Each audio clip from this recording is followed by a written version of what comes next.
Yeah,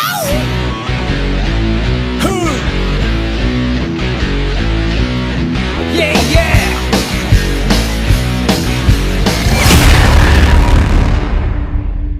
Another day, another vlog. Doon sa mga subscriber natin, magandang araw sa inyong lahat at sana'y lagi kayong safe at sana'y lagi kayong masasaya. Doon sa mga hindi pa nakakapag-subscribe, guys, try nyo mag-subscribe para kayo ay maging masaya.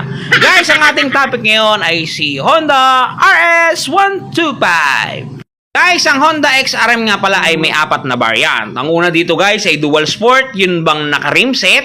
Ang sumunod guys ay motard, yun bang naka-mags. Ang sumunod guys ay DSX, ay yung bang dual disc brake. At ang huli guys ay si Honda RS125, ang inyong nasa harapan ngayon. Ito guys, napakaganda, napakalupit.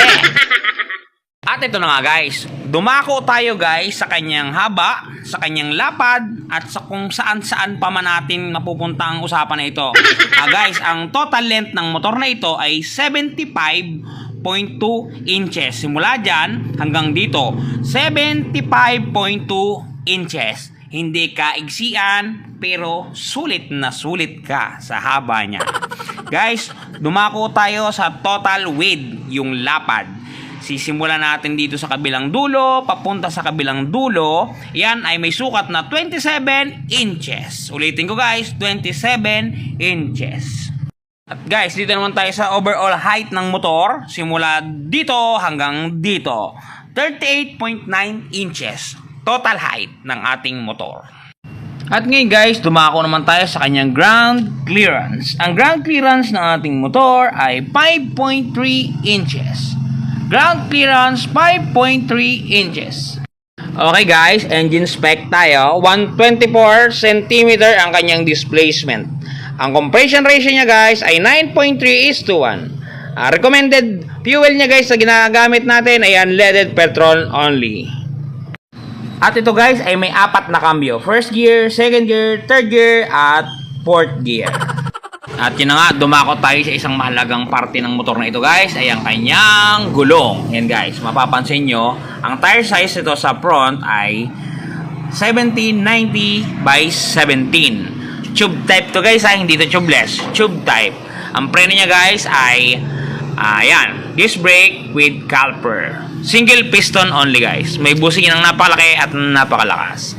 Dumako tayo sa likodan guys. Ang likurang size na gulong na to ay 1890 by 17. Ito guys ay tube type din, hindi to tubeless, baka akala ninyo. Yan guys, drum brake ang kanyang braking system sa likuran. Napakalakas, napakalupit. Guys, dumako tayo sa kanyang front headlight.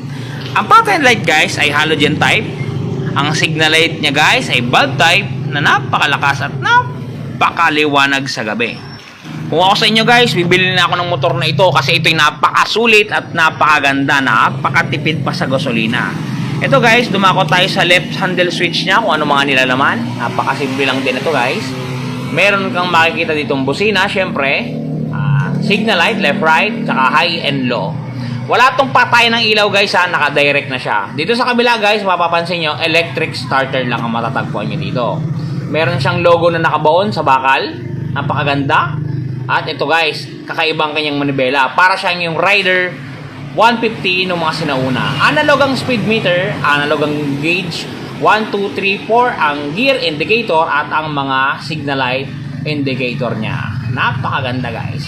Pag bumili kayo nito guys, ganito lang ang kanyang susi. Maliliit pero dalawa. Pero pag hulugan, syempre, isa lang muna. At yan guys, puntahan natin ang kanyang tank. Ang tangke ng kanyang motor. Guys, ang tank capacity na to guys ay 3.9 liters only.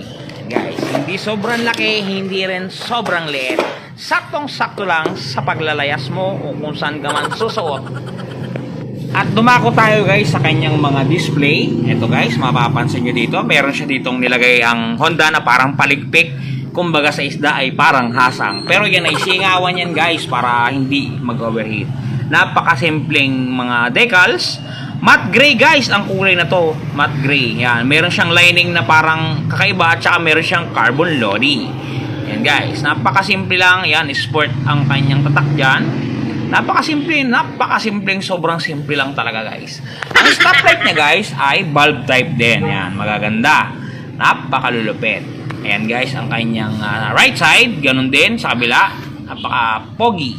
Talagang pwedeng pang service, pwedeng pang forma. Kahit saan ka pumunta, pwede yan. Baka Honda RS yan. Ito guys, napakaganda ng portion dito. Yung tapaludo niya kasi mahaba. Hindi tatalsikan ang ating makina. Napakatalino talaga nitong si Honda. Hindi tinipid ang kanyang tapaludo. Okay na okay ka sa akin, Honda Philippines, baka naman.